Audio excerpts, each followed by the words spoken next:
And we are live for the 45th episode of the Bronx Bomber Ballad Podcast. I'm your host, Matt Loves Luigi, and tonight I'm with Alex. Hello. And I'm with G. What's up? I'm doing good, guys, doing good. It's Sunday night, just had a great week of baseball. Yanks won 6-7 this week. We went into the week. They're facing Tampa. They're facing Houston. Probably the two best pitching staffs in all of baseball. Two of the best teams in all of baseball. The Yankees, pretty much their main competitors this year in terms of the BAL pennant race. And, man, they just waxed them. They just made easy work of them. They swept the Rays, took 3 or 4 from Houston. This team, they're still in first place in the AL East. They're one win away from 50 on the season. We're not even halfway through the season yet. It's been a fun year. They're back at full strength. We saw, Judge Giancarlo coming back this weekend. Edwin and Encarnacion having his first at bats as a Yankee. He struggled a bit, but still hit a couple of dingers out. So when you have a lineup this deep, you could afford struggles like that. But had some great pitching performances. Probably the performance of the year from one of our starters by Tanaka on Monday, that complete game shutout. And Old Timers Day was Sunday. G went to the game today. G, were you there for Old Timers Day? I didn't make it in for all Oh, that. well, come on, G. Get out of here then. Get out of here. What we I watched it all, after I got home. I watched all the replay, and the big ticket item was obviously Mariano. He stole the show. They set him up for all sorts of cool stuff. They let him play the outfield. He hit grabs a bat and hits a liner into the outfield and turns into like an inside the park home run. So that was a very cool thing. And, Old Timers Day is always cool, except for, when the actual game happened and Happ stuck up the joint. Yeah, it seems there's definitely a stat of, their record on, the last whatever Old Timers Day, but it seems like they just don't usually do well when they have events. Like when there's a major Yankee event, whether it's Derek Jeter Day or Old Timers Day, it seems like the Yankees usually don't do well in the game following it, but it's okay because that was their one loss of the week. Of course, it was the game G went to and a couple of other Bronx Bomber Ball members went to.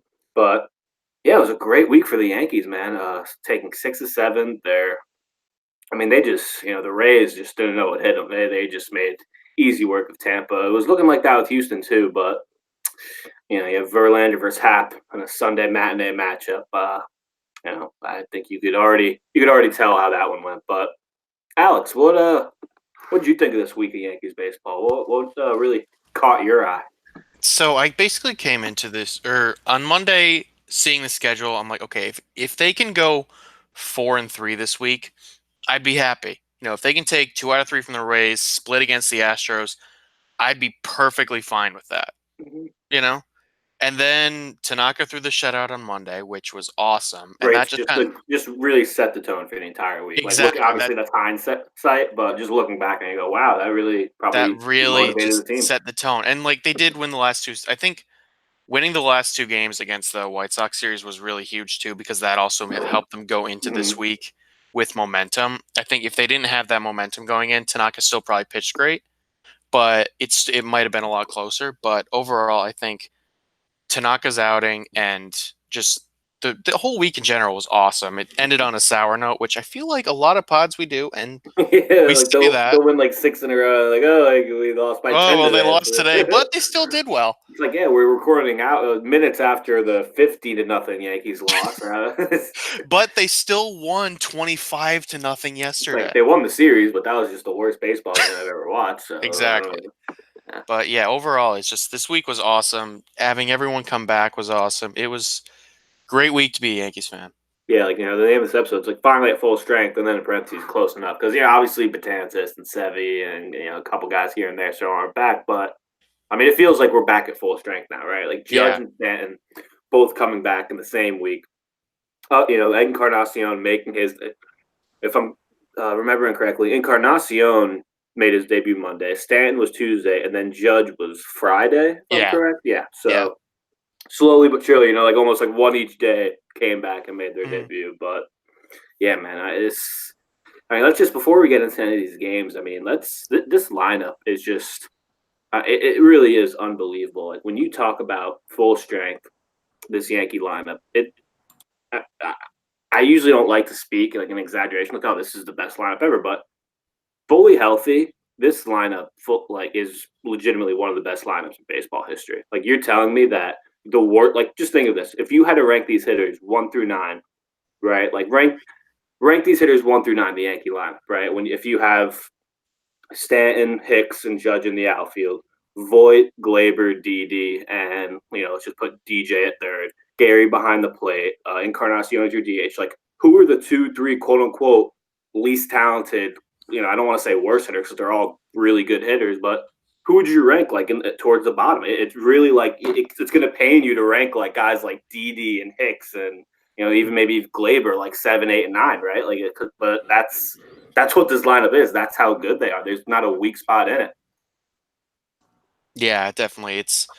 It's really insane, and the addition of Encarnacion just kind of was a cherry on top of everything because Cashman basically said it wasn't an area of need or anything. He just basically did it because he could, and so that and probably a lot of motivation behind it was that the Rays and the Red Sox did not get him as a piece going forward because it was reported the Rays were trying to get him from the Mariners before he was traded to the Yankees, which and to add on to that, the Rays are also paying for part of his salary, which is just hysterical.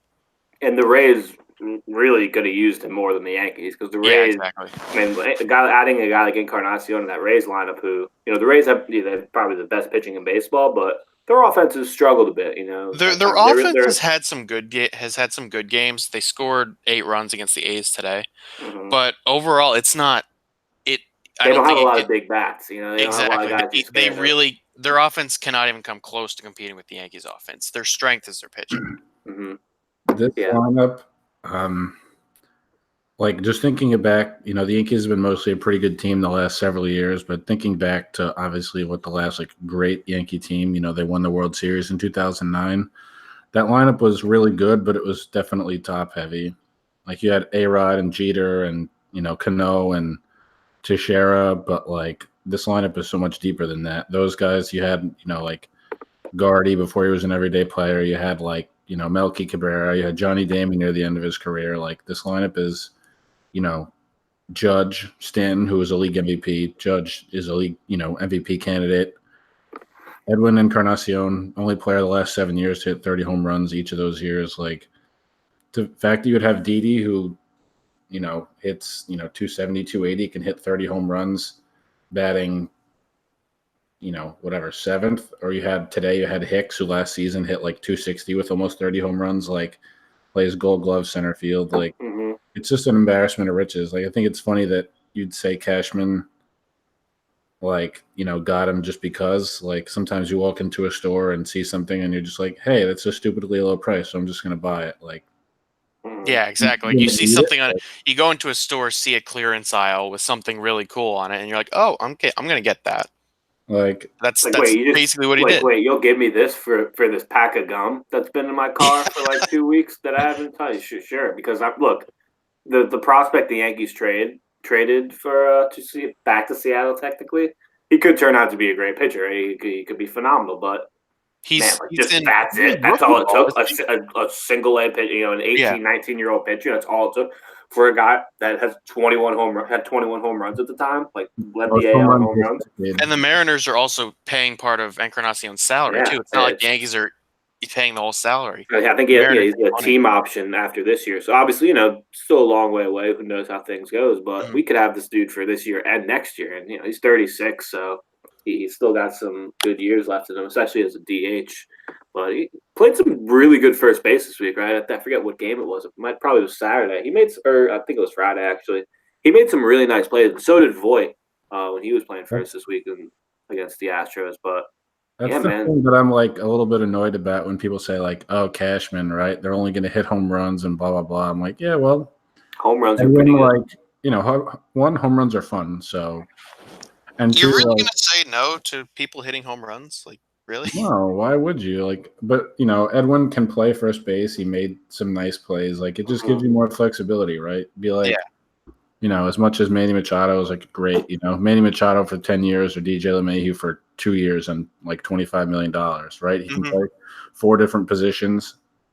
He's batting 320. You know, he's hitting home runs. He's driving in runners. Like he's on pace to have like 100 RBIs, hitting like yeah, almost like all the 500 with running guys, right? scoring position. The Phenomenal. Edwins, all the Cameron Maben plucked out of obscurity in AAA. Like all the guys have just. It's not just like they're just gearing up to go for the home run record. Like all the guys that Cashman has brought in are useful in multiple ways. Mm-hmm.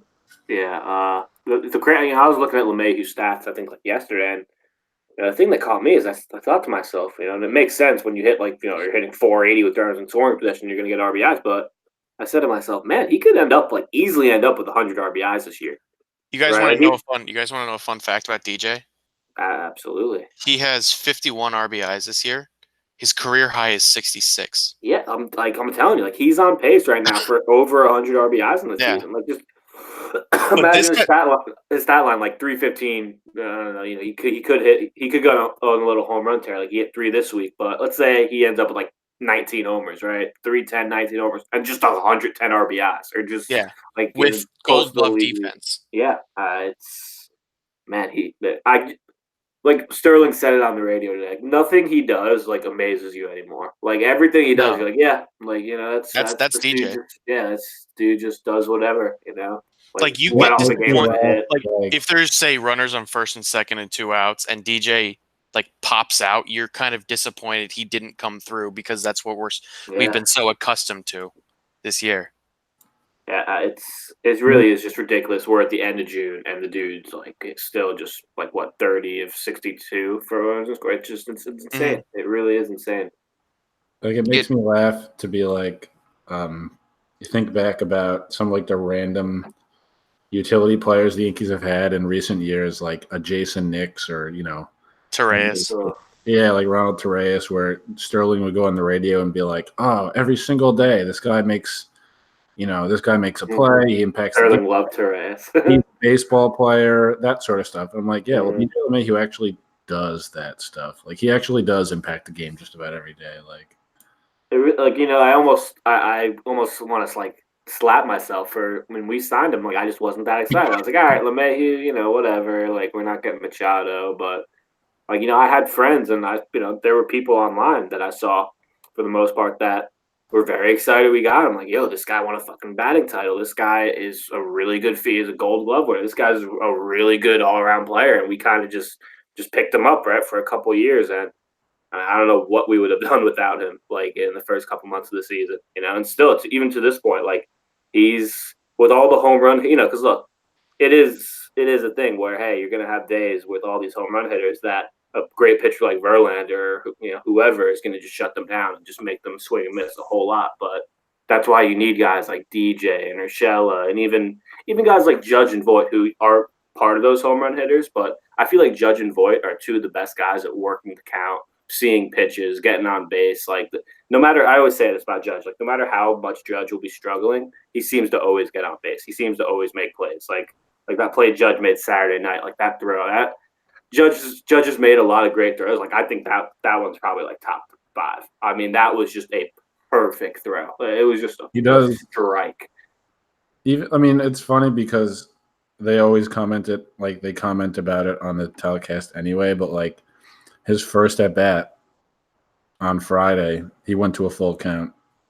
Like he's been getting walks, right? He makes the plays in the field. Like he, as much as he's just like a big, strong, like hulking home run hitting type of guy, like he does everything. Like he makes that throw so effortlessly from right field and just can the guy. Mm-hmm. And the game that was close. And I think I said this on last episode, but with Encarnacion, Encarnacion obviously has been playing this season, but this was his first week with the Yankees. Well, with Giancarlo and Judge, like I said, look, don't be mad if these dudes come back and are struggling a little bit, right? Like how difficult it is to not have played. Like Judge played 20 games, Stanton played 3 games, so basically neither of them have played Major League Baseball in 2 months, right? Like that's a pretty long time. How difficult it is to come back, and it's like, oh hey, welcome back. Here's the Tampa Rays and the Houston Astros, like basically the 2 best like pitching staffs in all of baseball. Like it's not like you're coming back and facing the Royals or like facing the Indians, like just facing like the Tigers or the Blue Jays. Like no, you're coming back and facing like the best of the best, and like judging his 3 games, I think he went like 0 for 10. And Encarnacion this week I think was 3 for 26. 2 homers. Like these guys try like Stan obviously had the big game Saturday night with the 4 RBIs, the two identical hits, right? Like both through third and short. But yeah, I mean it's tough to come back when everyone's in midseason form and you're kind of just trying to get back. Even Didi, Didi really didn't have the benefit of the spring training, and you're seeing he's a little bit off, and it's to be expected. The guy's only played in 12 games. It's going to take a while for him to get going. Sure, you could come back from being out a while and just start mashing, but more times than not, you're going to be a little rusty, right? It's to be expected. Even Hicks the same thing. He looks a little rusty. Like, I think all these guys, it's going to take a few weeks to get back. I think it's pretty. I mean, almost like an embarrassment of riches to say. Like, you have Judge and Stanton, they just came back, right? You have Edwin, who's been playing, not super hot hitting at the moment, but he's still there, a big presence in the lineup. Like, all the guys have really something going on, but the fact that they're all there, takes the pressure off. And Hicks had the shoulder. He wasn't hitting too well. He has a little nicked up shoulder injury, but they batted him 8th today. Like, they have all these, big presences in the lineup that, they're not just going to focus on one guy and be like, oh, this is the guy. He needs to be carrying the lineup, but he's not. It literally reminds me of like when the Warriors got Durant. It's like you look at Steph, KD, and Clay, and you say, all right, like one of these guys every night is going to be on, right? Like even if 2 of these guys are cold, one of these guys is going to be on and is going to be able to, to pick up. And that's just what this Yankees lineup. Like 5 or 6 of the hitters can just have terrible games, but this lineup's so good that one of these guys could, like a guy like Hicks or a guy like Didi, they could on a particular night carry the lineup and just go like 3 for 4 with 5 RBIs. Like every guy is capable of having like a big night, and I think we're gonna, I think we're gonna see a lot of that, And hey, I think we've seen what happens when everyone's just clicking and everyone's firing on all cylinders. It's results in a lot of runs and a lot of fun. But guys, let's just get into the awards for the week. Let's start with you, Alex. We don't want to go through each game, but we'll just kind of, give our player of the week, what pissed us off, and we'll get into the moments and games and all that. So, Alex, start us off. Who was your player of the week? So we already talked about it a bit, but my player of the week was Tanaka, just because he threw the shutout on Monday, which I already said just set the tone for the entire week, and then he also pitched last night against the Astros. But to just go into his start on Monday, it was pretty sure the first 2-hit shutout the Yankees have had in 10 years. I think the last one was You don't see a lot of 2009. complete game shutouts anymore, and it seems No, like you every time don't. there is one, it's Tanaka. Exactly. He's thrown. It feels like he throws like one a year. Mm-hmm. He had one. I know he had one against the Rays last year. He had one against the That Red one against Sox the Red Sox, yeah, in in Fenway early in the season. 2017. Mm-hmm. Yeah. Overall, he has some starts where everything is just clicking for him, and he is just unhittable. Yeah. And when he's on, he's one of the best pitchers in baseball. I have no problem saying that. But over his stat line on Monday, 9 innings, 2 hits, 1 walk, 10 strikeouts. He was awesome on Monday, and that was it was a great way to start what should have been a very difficult week. Playing the team that had two teams that had 2 of the best records in the American League. Like 2 of the basically 4 or 5 teams that are really, really good this year in the AL. And Tanaka set the tone by just dominating the Rays. And then yesterday against the Astros, the Yankees won the first 2 games of the series. They wanted to be able to win the series because, I think they all knew in the back of their minds today was Happ versus Verlander. That was probably not going to go over too well. So if they wanted to win the series, they had to win. And Tanaka last night, he didn't really look great. That was a gritty start last night, man. He really did not have his good stuff at all. He only had 1 strikeout in 6 innings. He only had 1 walk, 8 hits, 2 runs, and he grinded through everything. He had multiple runners on base. in a lot of the innings, and he just got through it every single time, except for the home run he gave up to Reddick. And it's funny, that home run he gave up, like, that was a decent pitch. It was a good pitch. Reddick was, just did a really good job of hitting. Yeah, like, I thought he hung the hell out of it, but he showed If the you look replay. at I'm the like, yeah, it's bottom of location, the zone, it's maybe a strike, maybe not. Like, you really can't complain. Even Tanaka, like, usually Tanaka will get mad when he, like, hangs a pitch and gives a home run. Like, he wasn't really that mad. He's kind of no, like, he was mad that it went out. He was not mad at the location like, of he it. kind of just looked like, yeah, I threw the pitch I wanted to, right? Move on. But yeah, it's really crazy. Like, I just double checked that. Like, yeah, wow, he only had one strikeout Saturday. Mhm. Right? Which you don't have your stuff, right? exactly. That really shows you, especially for a guy like Tanaka, who when he's on, he has 10 strikeouts in a game. Mm-hmm. But for 6 innings, 1 strikeout, the fact that he managed to get through that, only give up 2 runs, keep the Yankees in the game. He exited with a lead, and then Holder came in and decided to Holder came in and was not true to his name. No, not hold. G. Anything else about Tanaka? Yeah, Tanaka. I mean, anytime you give your team 15 innings in the week, only give up 2 runs, 1 win, obviously, and 1 no decision. It seems like Tanaka's gotten a lot of no decisions this year. He probably should have a few more wins, but hey, that's baseball season, right? G. Who is your player of the week? I'll say generally about Tanaka real quick. Just to pour one out in appreciation for him, because I feel like even they came over from Japan as like a 25, 26-year-old. He signed a big contract. Like, even if he didn't become like the super dominant like ace that we thought he was going to be, like, he's had a lot of big games. You can tell how much it means to him. He's a kind of a perfectionist and an artist. That's some of the words I like to describe him. Like, he's had a lot of big games and important moments, and I feel like he's one of those pitchers that you look back on after a couple of years and be like, yeah, you know what, he was a pretty damn good player. Like, my player of the week was Gary Sanchez, and he had a really good week, punctuated by an absolute monster home run. He batted 370 for the week, and he hit 3 home runs. He hit that monster home run. He's just been really, really good this year. Like, best catcher in baseball, good. And even the defense, right? We knocked him for the first couple of years of his career. Like, you're not talking about pass balls, right? He's not making like 15 trips to the mound because he's not on the same page with the catcher. Like, there seems to be a real maturation with his game this year, and you can kind of tell, like, there's been a lot of weeks just like this one, right? He was just ripping the ball. Like, he had 10 hits, he had a couple RBI hits.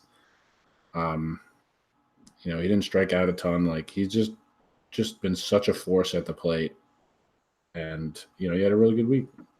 Yeah, Gary match is very fun. 481 feet was that homer this weekend?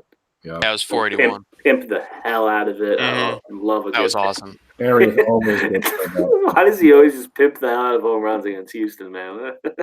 The thing that stands out to me about Gary is that he's not just one of the best hitting catchers in baseball. He's one of the best hitters in baseball right now. Exactly. He's tied with Arenado for the 9th highest OPS in baseball for this year. He's at 973. That's how good he's been. I feel like people, he's not always, he's not good for a soundbite.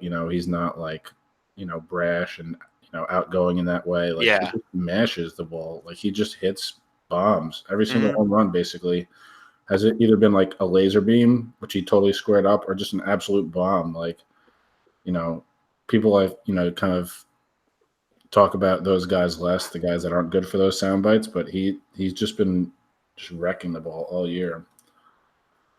He's been fantastic. Yeah, great.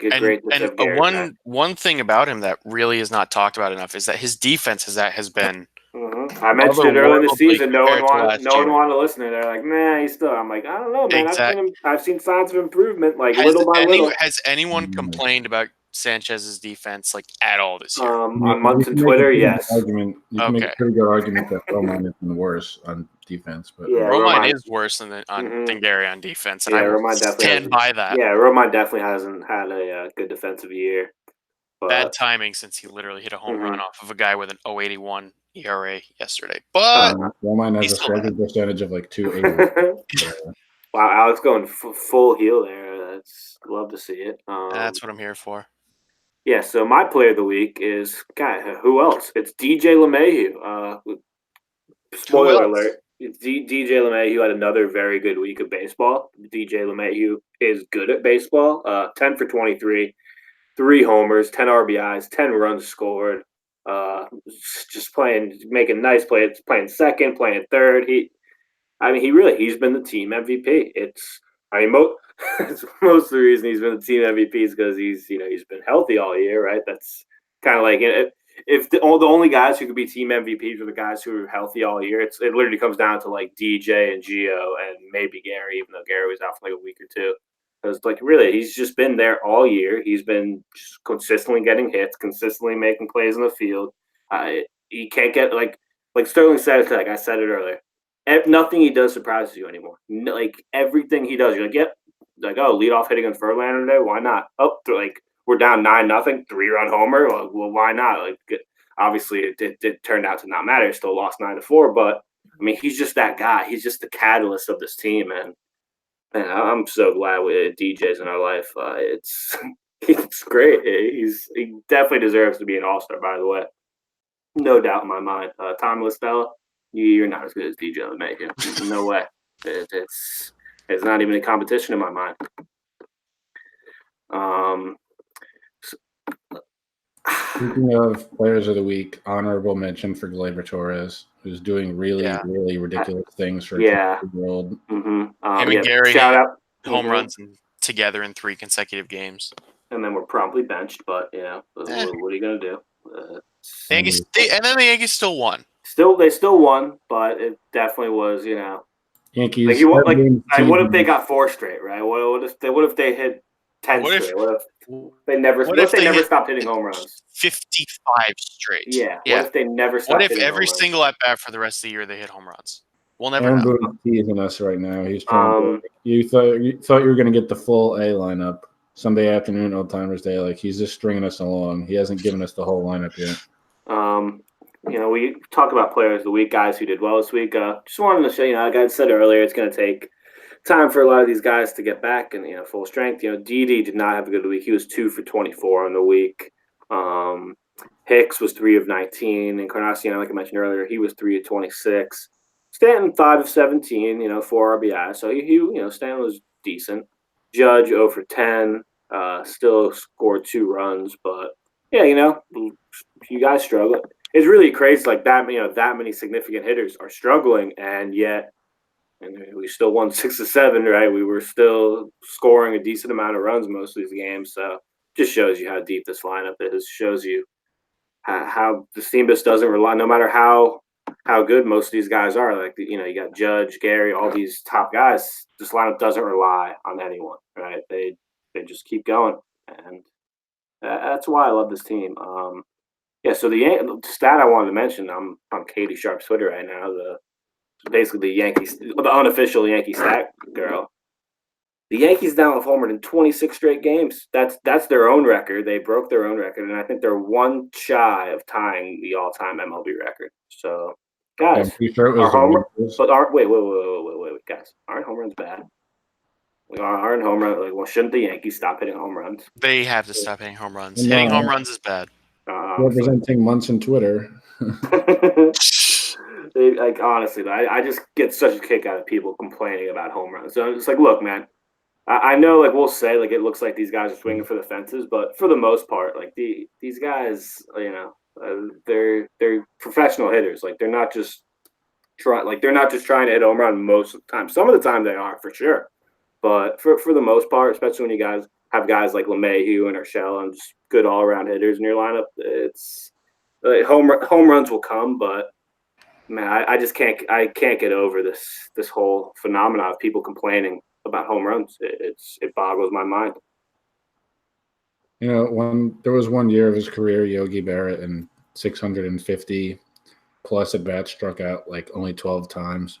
Mm-hmm. So I could get how you watch all these big hulking, strong dudes come up and just swing for the fences and strike out 200 times. You're like, maybe I could get how that's a little bit annoying, but I mean, I feel like it'd also be kind of annoying. Like, I was super irritated watching the Astros today. It'd just be like a single, single, single. Like, just, it's just not super exciting. Like, you need a little bit of, a little bit of Like, come excitement on. in the game. Like, if you don't think home runs are good for the game, I don't know what to tell you. I really don't. Guys, what pissed you off? G, we'll start with you. What pissed you off this week? I think I know what it's going to be. Just start it off. So, I mean, it was already mentioned. Like, I was at the game today, and it was, I mean, generally, the fact that I was at the one game in the last 8 that they lost was pretty damn annoying. But also, just, I got to be like, the game was essentially over in the 4th inning, right? Happ couldn't even barely make it out of that 9-0 inning. when Verlander's on the mound. Yeah, Just, probably over. by the time the 3rd inning was over, he'd given up the grand slam. He had given up like 8 hits at that point. Like, they were just and like, they were just singles, right? Jose Altuve single, turned it into a hustle double. Like, Tyler White, of all people, hit a grand slam, even though he's like pretty. Probably the worst baseball player on the entire field that day. He had 2 home runs coming into the game. Yeah. Like, he was just so bad, dude. And you could tell, like, not, being in the stadium isn't like the best vantage point to like really closely follow that stuff. But it was just like, certain seats are. you could tell that he was just not good. Like, he did not have it. And, he was giving up those hits. Someone gets up in the bullpen warming up, and people started chattering, like, who is that? I'm like, guys, it's definitely Luis Sessa. Like, it's the 4th inning. He's the white flag. Like, no one else is coming in this early in the game unless they're up by 10 or they're down by 10. Like, so I'm just like, yeah, they were on an 8-game winning streak. We got to see Happ blow up and pitch like crap. And then I got to see Luis Sessa pitch the rest of the game. Like, and that was just like, yeah, well, throw your hands up because, all good, exciting players and exciting storylines and various things that make this Yankee team so, so fun. I got to see basically the worst 2 of them. G, are you telling us that you didn't enjoy watching Luis Sessa pitch? I mean, to be fair, Luis he pitched like 4 scoreless innings, but I mean, I like that, right? But I mean, he's an ace when the standing, when there's no expectations, right? When yeah. Pressure. The petition to DFA Sessa just took a very big hit today. Yeah, no. I mean, he comes in, allows the homer right away. You're like, at that point, if you would have asked me after Sessa came in and gave up that homer and it made it 9-0, if you would ask me, like, all right, what's the final score of this game? I probably would have said 16-0. Like, it looked like one of those games. Like, wow, we're gonna lose by 20 runs. Wow, this is gonna be like a brutal loss. But I'm glad they scored a few runs at the end. And then so when you just look at the box score, look at it on the ESPN app, you'll say, oh, 9-4, okay, whatever. Like, it looked like it was getting bad. Couldn't even barely get the words out of my mouth and talking with some of the people sitting around me, right? Luis Sessa, he only pitches in blowouts. He's not very good, ERA, this and that. Like, before I could even get all that stuff out of my mouth, he gives up the home run. Like, and now pitching, Lewis swung on, and it's gone. It's gone, right? Like, oh my god, it was just not good. Like, I feel bad, for J.A Happ a little bit, but we could not really. He's making a lot of money. Not super bad, but a little bit bad, like, because of how good he was last year. He's bad. I mean, he's not very good. I'll give you that. Oh man, yeah. It's never fun going to a Yankee game and they just lose. That's the way, especially when they were just so hot. They're coming in, winning they're winners of 8 straight, and yeah, But hey, you should have, you should have looked on the schedule. And you should have seen Verlander versus Happ, and you dead giveaway. Yeah, I mean, I feel like I said this earlier, like Happ on the schedule versus Verlander, right? Like, they haven't faced Verlander this series. Last game, Sunday afternoon, they played the Saturday night game. Boone saw this. And I feel, the 8-game winning streak was like icing on the cake. But Boone saw this Sunday afternoon and was like, oh, this is perfect, right? Get to use it as like a day off, right? Like, Stanton sat today. You didn't have to use anyone but David Hale and Sessa. Like, it was Boone probably saw this and was like, "Oh, this is perfect because it's Verlander, and it probably won't do too well anyway." Like, Yeah. What are you gonna do? I think it just was more of a matter of Happ's turn in the rotation, and I guess it's Verlander's turn in the rotation, and it was a train wreck. Happ, 4 innings, 11 hits. I mean, Jesus Christ, man! He wasn't even a walking guy. He walked a couple guys, but it was just they were just serving up singles left and right.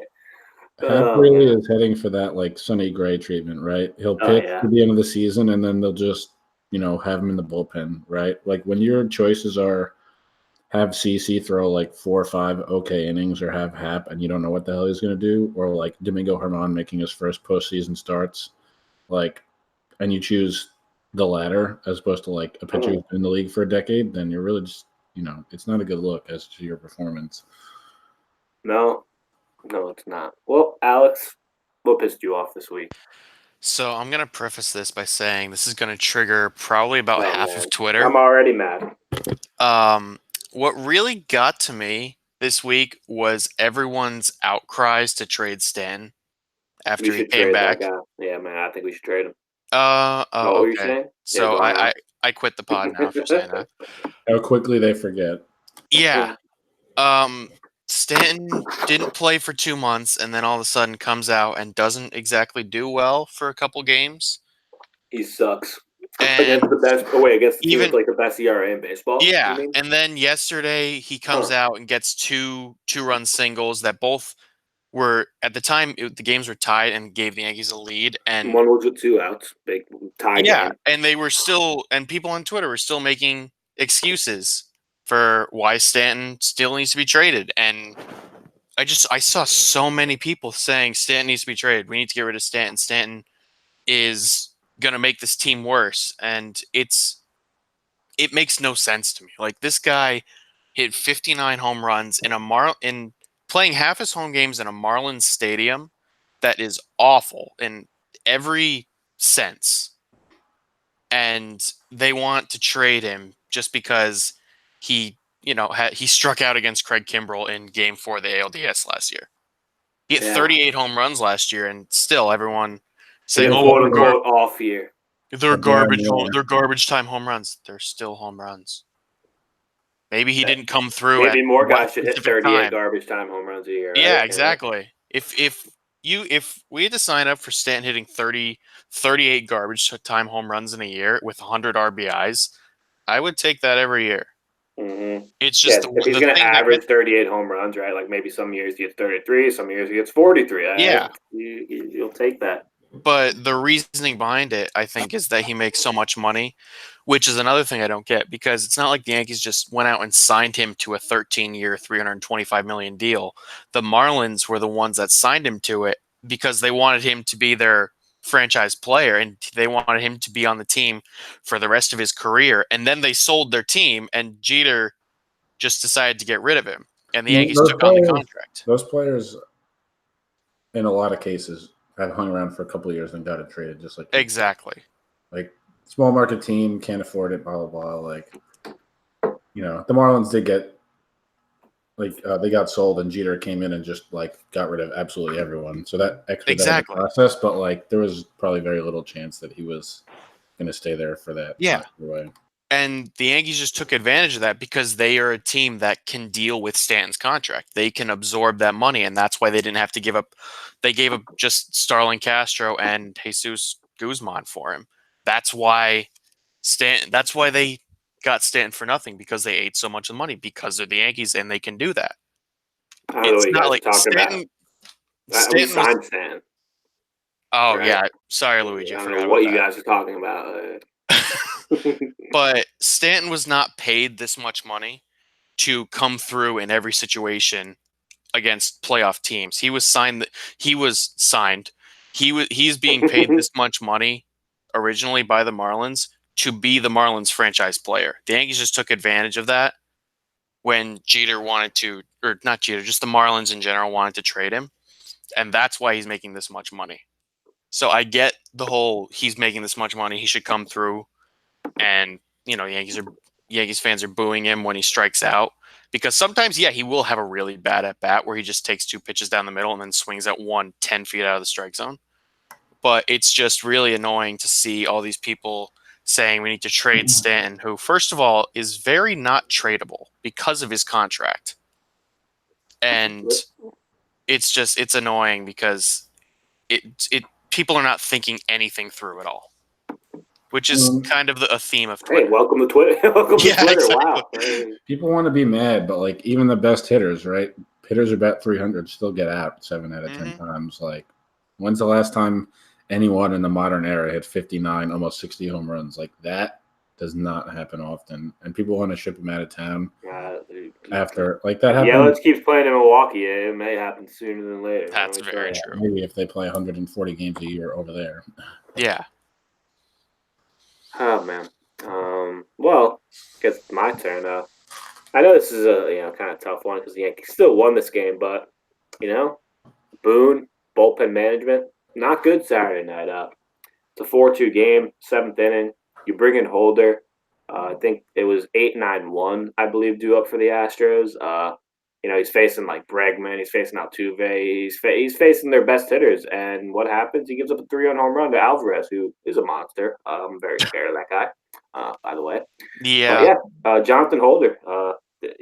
Look, we all get mad at him. We all say F Holder, and everyone's trashing Holder on Twitter, but like it's not his fault. Like he gets warmed up when the bullpen manager tells him to, and he comes in when he gets told to, right? Like it's not his fault that he's being put in a situation, a 2-run game against Houston, right? Like, it's not his fault. I really just didn't understand. Like I know our bullpen was very taxed. I know we had used a lot of guys like Canely, and bullpen was very taxed. I get it, and especially with Happ pitching that next day. Boone probably in the back of his mind said, "Well, I'm going to probably need a lot of these guys because Happ's probably not going to give us too many innings."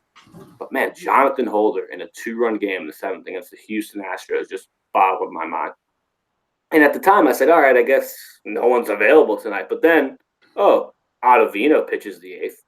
Chad Green didn't pitch, but he was warming up in the 9th. So you kind of just said to yourself, well, if Green was available, then why not go with Chad Green in the 7th? I don't know why. Like Chad Green's been pitching very well in his last 9 or so appearances, but they just haven't been throwing him a lot. Like he only pitched 1 time this entire week in the 7 games against Tampa and Houston. He pitched 1 time. Very confusing. I don't know what's with the whole Jonathan Holder usage. It seems like he's probably has like the 2nd or 3rd most appearances on the team, and I'm kind of just done with them. Like a guy like Sessa has been good enough to like earn himself a spot on the team for now. What did you just say? He's been good enough for now. Key word for now to not be DFA'd, right? Like he threw 4 innings, 1 run. Say like, all right, this just fine. in: Luigi's a Luis Sessa fan. Dude, my Sessa jersey's coming tomorrow, man. I'm hyped. No, but seriously, like, look, Sessa, like right now, it's like after that, you can't be like, DFA Sessa because he just went 4 innings, 1 run against the Astros. It was garbage time, but he very easily could have just gotten bombarded, right?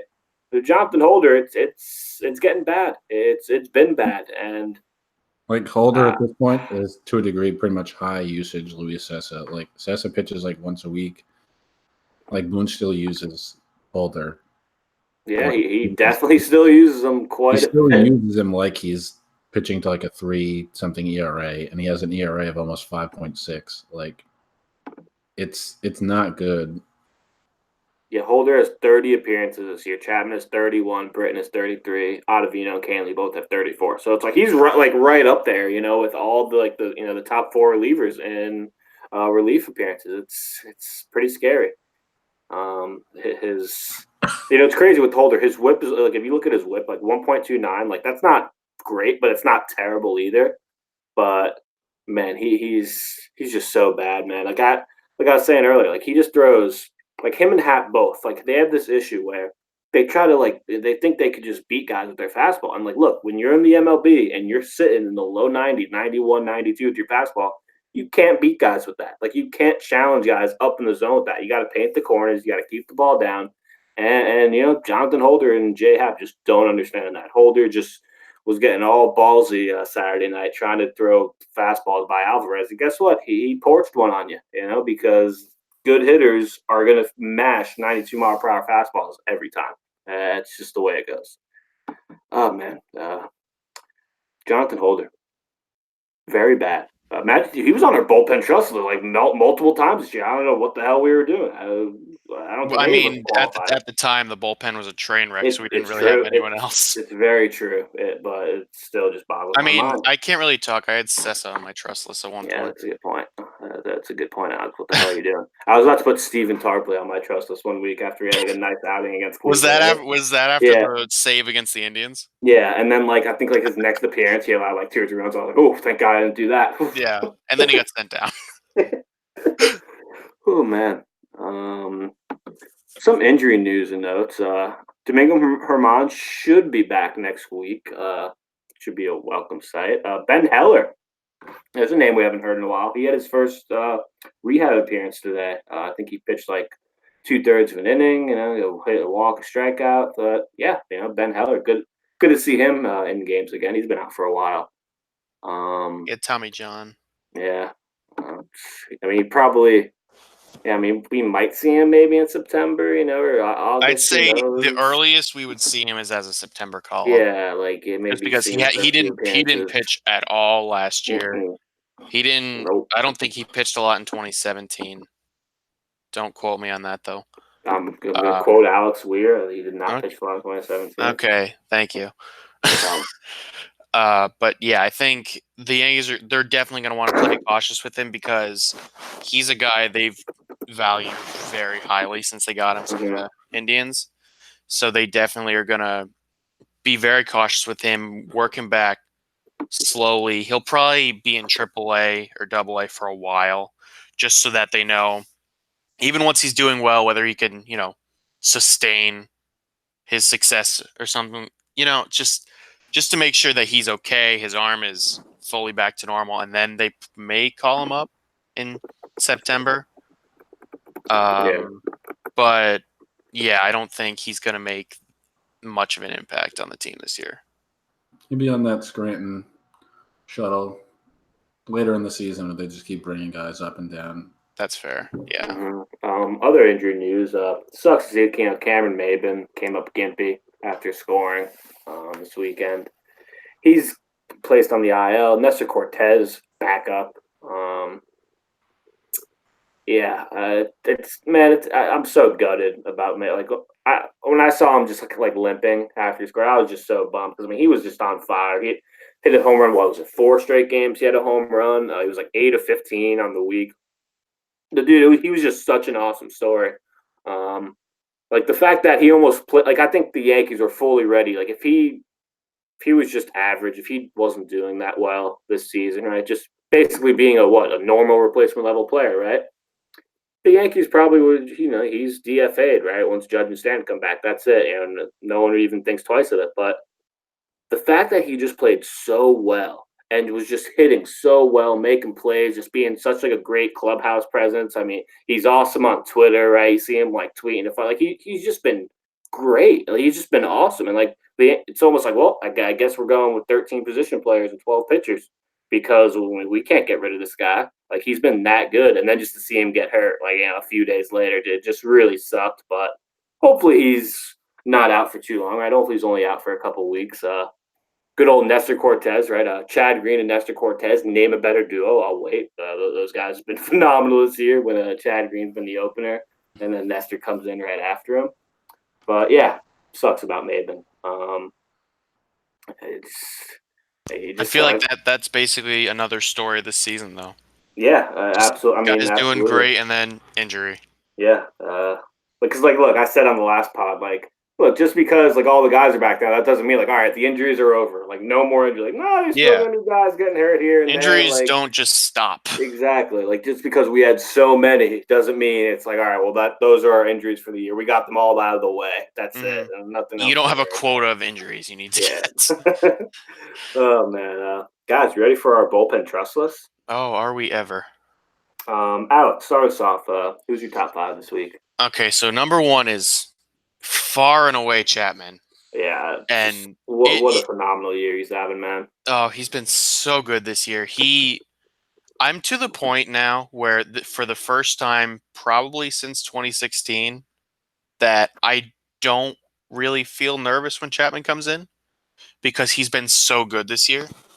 It's like almost like I think he's gotten to a point where when he does, because there's been a couple times this year where he doesn't have control, and he'll just go to a slider. You know, like his slider has gotten his good. Where he'll slider has been huge for him, like his slider has been the pitch that he goes to when he doesn't have control of his fastball, and because he has good control of his slider and his slider is really good, that has allowed him to have a lot more success this year. Because in earlier years, his slider was not really that good.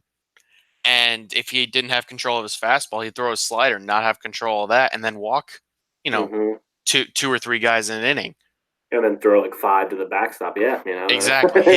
His walk rates are so low compared to other years this year. I think he's walked 7 or 8 guys. He's walked 9 batters in 29 innings this year. Where last year he walked like 30-something guys in 60 innings or whatever. Yeah, that's roughly 3 walks per 9. Like for a reliever throwing as hard as him, that's great. Yeah, exactly. Like, for a starting pitcher, maybe not that not great, but relief pitcher throwing 100, yeah, that's pretty good. Exactly. So I have Chapman 1. I'm gonna go with Ottavino 2, just because he's been really good.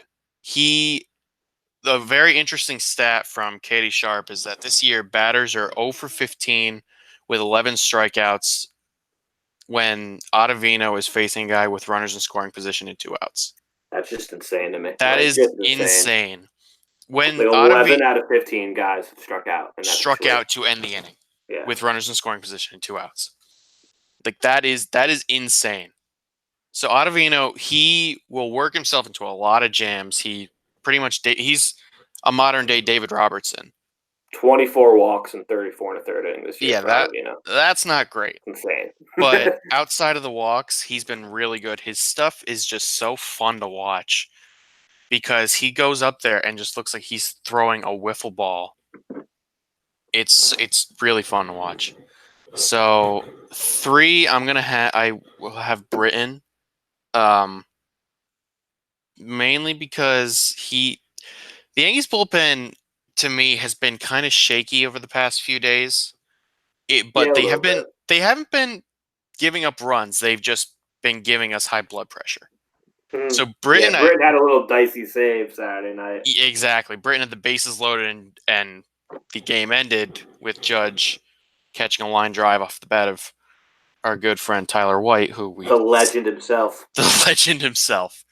But Britton, he has been very lucky recently, but he's been able to get out of jams.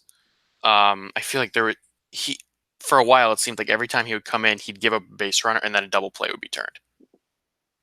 It's just stuff like that. But he's been reliable enough to the point where you don't think he's going to blow up like someone like Holder.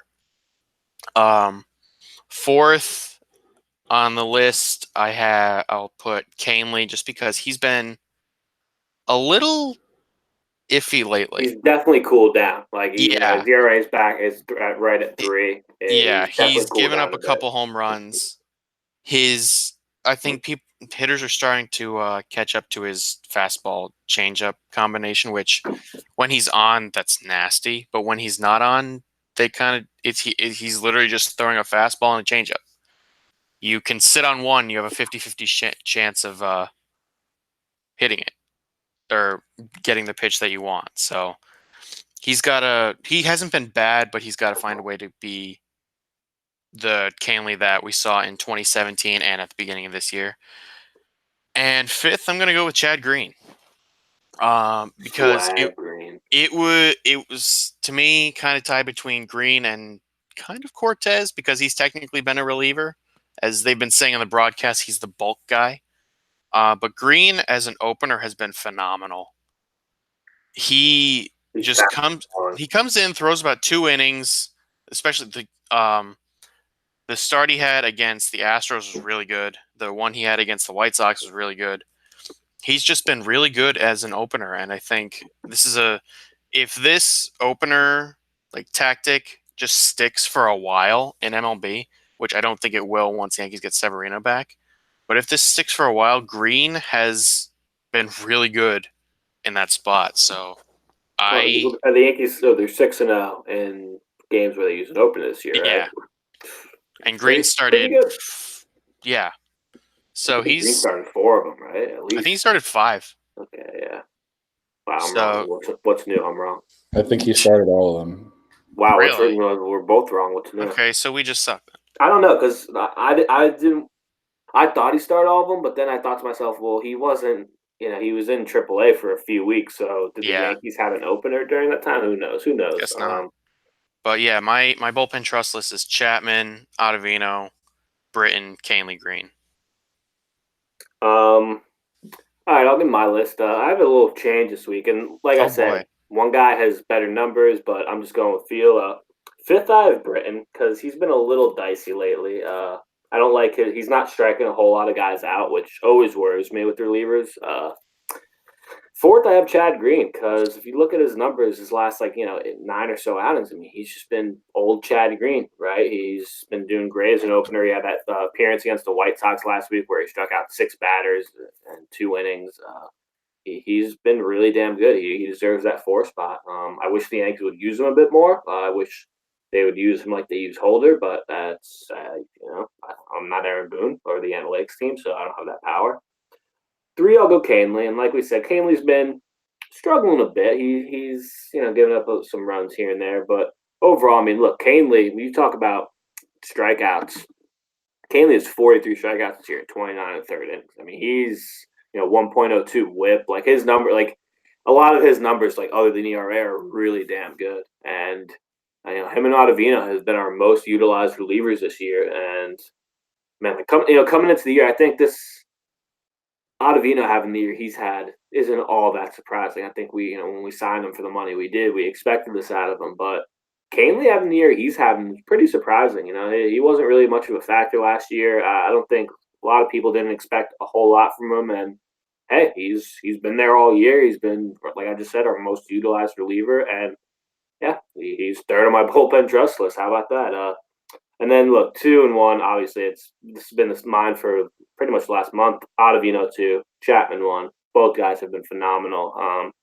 Ottavino, his strikeout numbers are also really impressive. 46 and 34 innings. To the 20, Ottavino's allowed more walks than hits. So is Britton. Britton has allowed just more hits, but yeah, allowing more walks than hits. Usually a formula for disaster, but hey. When you have like the nastiest slider in all of baseball, you can kind of get away with it, right? Shout out to Nestor Cortez and Luis Sessa. They both had pretty good weeks. Got lower and it's always nice when the lower tier bullpen guys do their jobs and eat some innings for you. It goes a long way in the long haul of the season. Give us your bullpen trust list. So I wrestled with some changes, but I think my list is pretty much the same. Big decisions. No, I mean I'm rolling with Chapman and Ottavino number 1 and 2 because they both really have for the whole season just been great. Mm-hmm. Yeah, it's pretty simple right there. Yeah. 3 through 5, I'm still kind of conflicted. I'm putting Chad Green at 5 because I mean he's been much better since he came back, but I mean they can't keep using him as an opener exclusively. Like if he's pitching better and he needs to keep doing that, obviously, but like his usefulness is incredibly limited if Boone's only going to use him as an opener when Jonathan Holder's pitching to a 5.5 ERA and all the appearances that could be used for him. I completely agree with that. They do need to use him much more than an opener, especially when you see Holder getting big spots and against Houston on Fox. Absolutely. Yeah, so I mean, Green is at 5. If he pitches like this, if he keeps pitching like this and shows that he could be used, in the 5th or the 8th or whenever, like he can move up to 3rd really quickly. But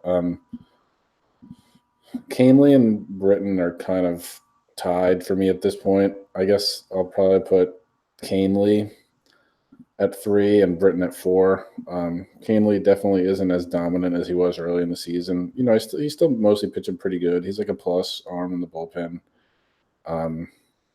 And Britton, for most of the season, right? ERA still looks pretty good. Like, he still has nasty stuff, but he just is prone to these. Just like randomly, like super annoying, can't throw strikes, like can't even sniff the strike zone, right? He's walking guys like. Yeah, my uncle also told me, he's like, yeah, he goes, that's the one reliever I can't stand. Like, he told me this last night. The one reliever he can't stand is Britton. He just hates watching him pitch. And I'm like, yeah, I get it. It's not. It's just weird. Like, again, just like Canley, still pretty much a plus compared to I guess a league average guy, but like it's just not fun to watch, and he makes things a little bit more, interesting than they need to be. So I run it with Chapman, Ottavino, Canley, Britton, and Green, and doing this every week has really just made me miss Dylan Betances that much more. So Yeah. Oh God, I can't wait! I can't wait until Dylan comes back. You want to talk about when they're on, and when a guy's on, they're just unhittable. I mean, Betances is that guy. I mean, when he's off, it's awful. You hide the kids, hide your wife. It's brutal to watch. But when he's on, he's the best reliever in baseball. Oh yeah, it's unbelievable. I mean, there's a reason the guy made 4 straight all-star teams. So yeah, those are our bullpen trust list.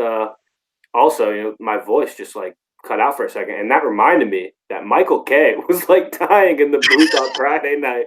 It was so funny because it was Gary has the 481-foot home run, and like that it goes pretty viral, right? MLB's tweeting it, and like it was the yes call, and it's like Michael K is like, my God, Steve. And like all the replies like, what the hell are the announcers like fucking dying out there? Oh my God, that was like I listened to most of that game on the radio, but still, like the fact that I think on Glaber's home run, like Paul O'Neill came in with the see ya, yeah, he did. Yeah, like if you didn't know, Michael K, he was sick, he was battling something, so that's why he kind of just didn't have a voice. We've all been there. He tried to fight through it, but man, like people were telling me they couldn't even listen to it. It was like so fun. Tony and Paul O'Neill had some fun at his expense. They did.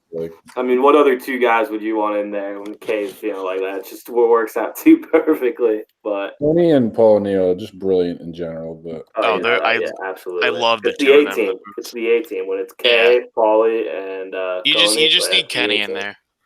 Yeah, I love Kenny, but obviously his schedule, he only announces like 20 or so games a year now. Yeah. This. Let's just listen to this call.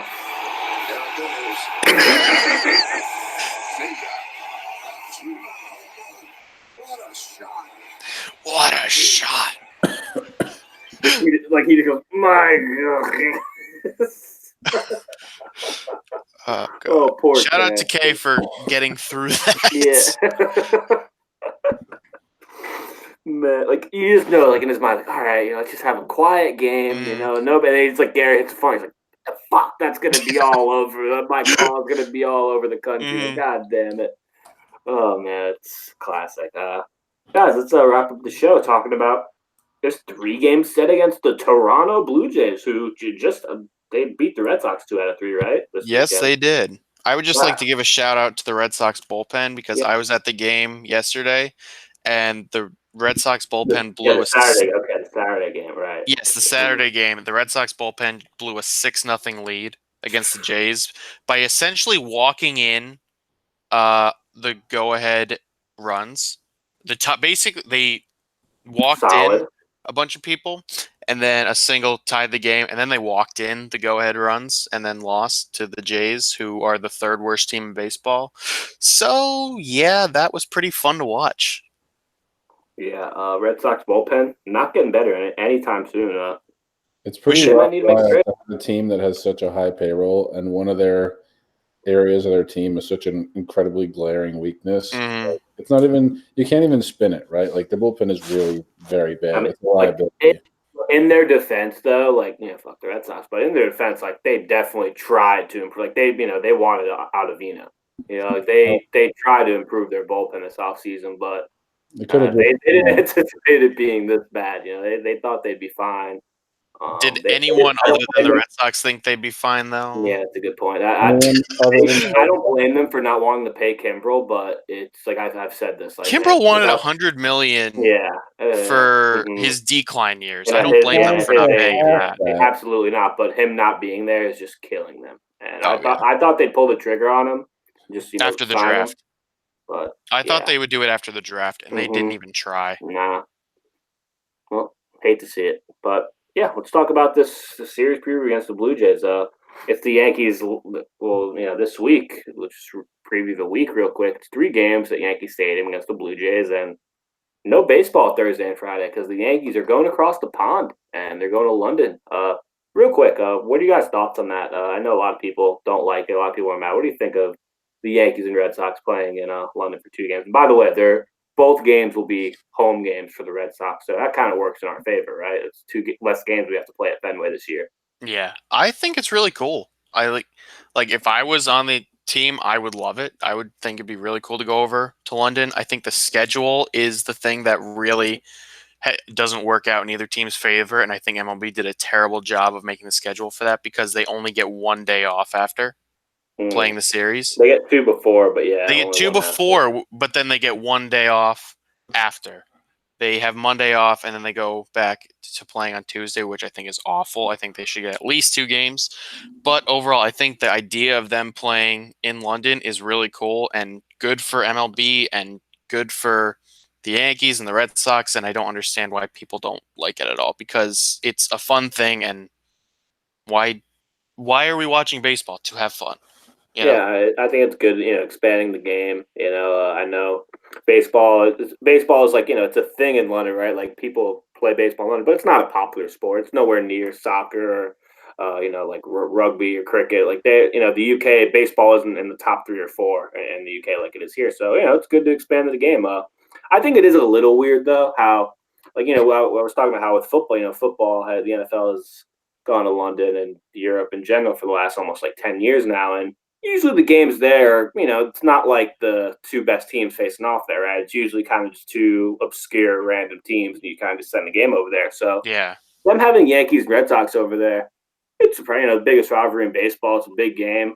But the reason I just keep going back to this, like the moment I found out that it was 2 home games for the Red Sox, like I loved it. I was like, oh, cool. Like this counts as 2 home games for them. Like really, if most teams did this, like it probably would be like, all right, 1 game the Red Sox are home, 1 game the Yankees are home, right? That's probably how they do it. But 2 home games for the Red Sox. That's 2 less games we have to go to Fenway this year.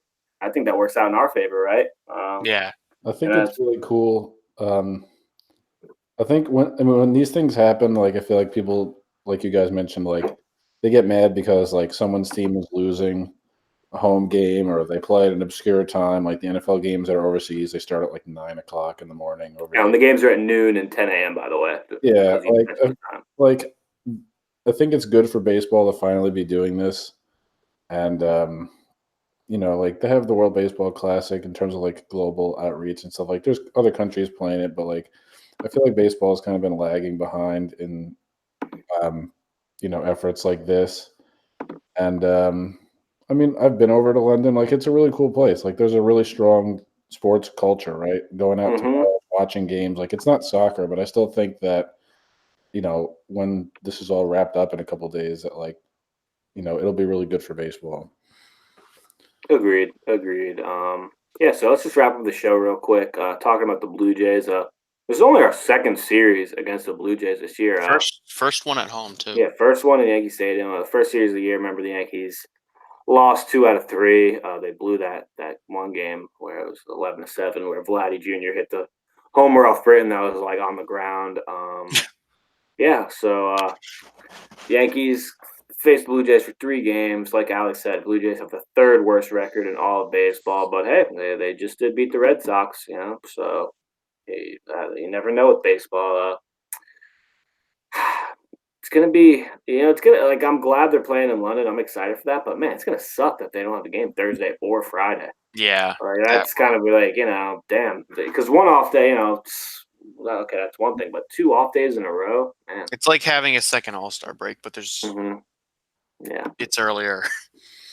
the the pitching matchups, I'm not sure the Yankees have announced a pitcher for Tuesday. It'd probably be an opener day, right? Probably be I Green would and think so. Yeah. Cortez. Sanchez versus CC Sabathia on Monday. CC's coming off a nice start. CC's Very numbers good still start. not Aaron terrible Sanchez this is year. coming off of a not good start. Aaron Sanchez Angels. coming off of a number of bad starts. Tuesday, we got to face Richard for the Blue Jays, and like we said, it'll probably be a bullpen day for the Yankees. And then Wednesday, our last day in the States, or last game in the States for the week, will be Thornton versus James Paxton. So that means, like we said earlier, I think for the London series, it'll probably be Tanaka and then CC pitching those 2 games, but we'll see. Who knows? For sure, Tanaka though. Definitely Especially the way he's been pitching, and we all know how Tanaka pitches on like 5+ days of rest. Right? When he gets an extra day of rest or two, he's usually on point. So hopefully we see that. That's all we got for tonight. Yankees just keep on rolling, right? And hey, guess what? They're finally healthy. At least the lineup is, right? Still missing a couple arms in the rotation in the bullpen, but hey, this is Brian Cashman talked about that fully operational Death Star. Well, I think we're seeing it, right? Would you agree, Alex? We're getting there. Yeah, we're getting there. Yeah. So for Matt, for Alex, for G, this was the Bronx Bomber Battle Show, and we'll see you guys next time.